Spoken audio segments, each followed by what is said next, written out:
આજે ward number 8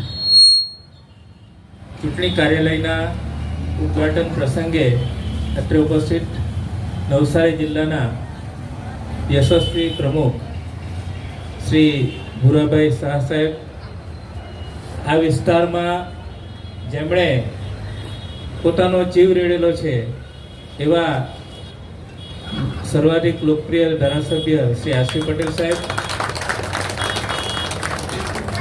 મંચસ્થ સૌ મહાનુભાવ તેમજ મારી સામે બેસેલા દેવતુલ્ય કાર્યકર્તા ભાઈઓ તેમજ બહેનો, મિત્રો, ચૂંટણીના ખૂબ જ થોડા દિવસો બાકી છે એટલે આપણે આ કાર્યાલયનું આજે ઉદ્ઘાટન પણ થઈ ગયું છે.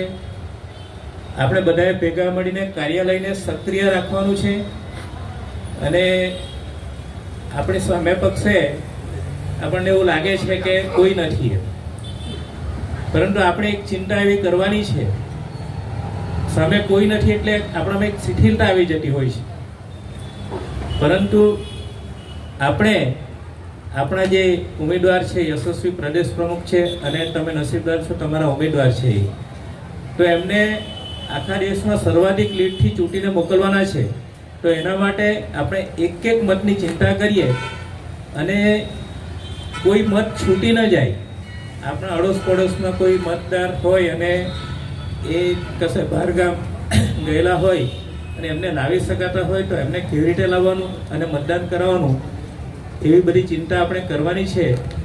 ચૂંટણીના દિવસે સવારે 7થી મતદાન પૂરું થાય ત્યાં સુધી આપણે એકદમ મક્કમતાથી મતદાન કરાવવાનું છે.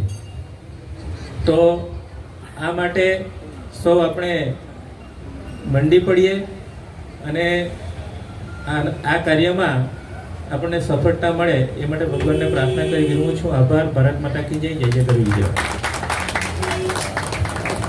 માતાજી. આજના વોર્ડ નંબર 8ના કાર્યાલયના ઉદ્ઘાટન પ્રસંગે આપણા વચ્ચે ઉપસ્થિત આપણા જ વિસ્તારના લોકલાડીલા ધારાસભ્ય એવા ભાઈ શ્રી આરસી પટેલ, આપણી વિધાનસભાના પ્રભારી એવા શ્રી સમીરભાઈ, વિધાનસભાના ઇન્ચાર્જ એવા શ્રી મુકેશભાઈ, અનિલભાઈ, જગદીશભાઈ, વિજયભાઈ, નગરપાલિકાના બંને સુધરાઈ સભ્ય જગદીશભાઈ, નરેશભાઈ, નીતુબેન, સમીરાબેન, ચેતનભાઈ, આપણા વડીલ એવા આદરણીય બબલુભાઈ, સુનિલભાઈ, વોર્ડના પ્રમુખ શ્રી કીર્તિભાઈ, બધા જ ઘણા બધા કાર્યકર્તાઓ નામ સાથે ઓળખવું પડવા, બધા નામ લેવા જાઉં તો આરસી પટેલ કહે કે આગળ બીજા વોર્ડનું કાર્યાલય ખુલવાનું છે એટલે હું નથી બોલતો, તું અહીંયા બોલીને 2 મિનિટમાં પૂરું.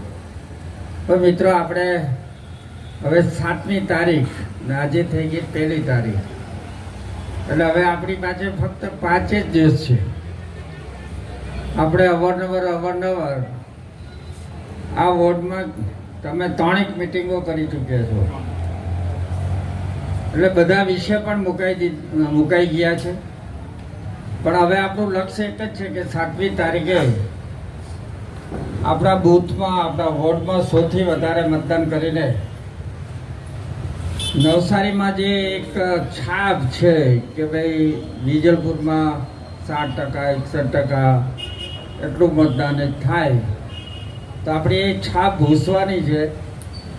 આ વખતે આપણે 80% ઉપરાંત મતદાન કરીને આ વોર્ડમાં 100થી વધારે મતોથી જીતીએ અને આપણે લીડ અપાવી આદરણીય આપણા પ્રદેશ અધ્યક્ષ સી આર પાટીલ સાહેબને, એવી મેં આપ સૌને વિનંતી કરું છું. આરસી પટેલે રાકેશ દેસાઈએ કીધું કે મારા વિધાનસભામાં 1 લાખની હું લીડ આપવાનો છું.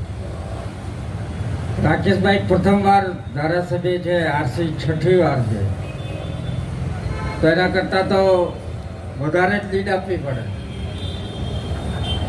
ઓકે, પૂર્વા બોલ.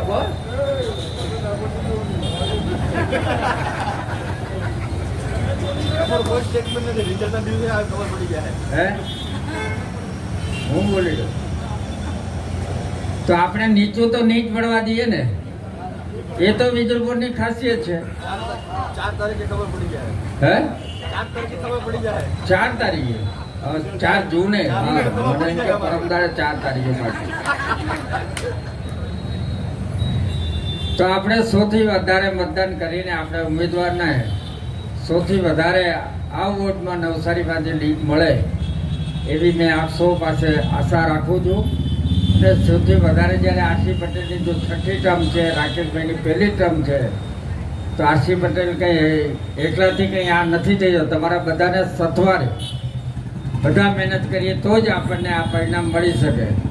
તો તમે આ પાર્ટીના કાર્યકર્તા તો રોજ એકબીજા સાથે ફરીને પ્રચાર બી કરે છે, સંપર્ક પણ કરે છે, પોતાની મહેનત કરે છે, પણ આ લોકો બી બધા પહોંચી નહીં શકે. એટલે આજે વિધિવત અહીંયા કાર્યાલયનો આપણો શુભારંભ થઈ ગયો છે. તો હું તમારા બધા પાસે એવી આશા રાખું કે તમે હવે જે 5 દિવસ બાકી છે તો તમે 5 દિવસમાં તમારા રોજ 2-3 કલાક પાર્ટી માટે સમય આપીને લોકોના ઘર સુધી પહોંચીને સૌથી વધારે મતદાન કરાવીને એવી મેં આપ સૌ પાસે આશા રાખું છું. ફરીવાર આપ સૌ ખૂબ મોટી સંખ્યામાં હાજર છો ત્યારે આપ સૌને વંદન કરીને વિરમું છું. આભાર. અસ્તુ. ભારત માતા કી જય.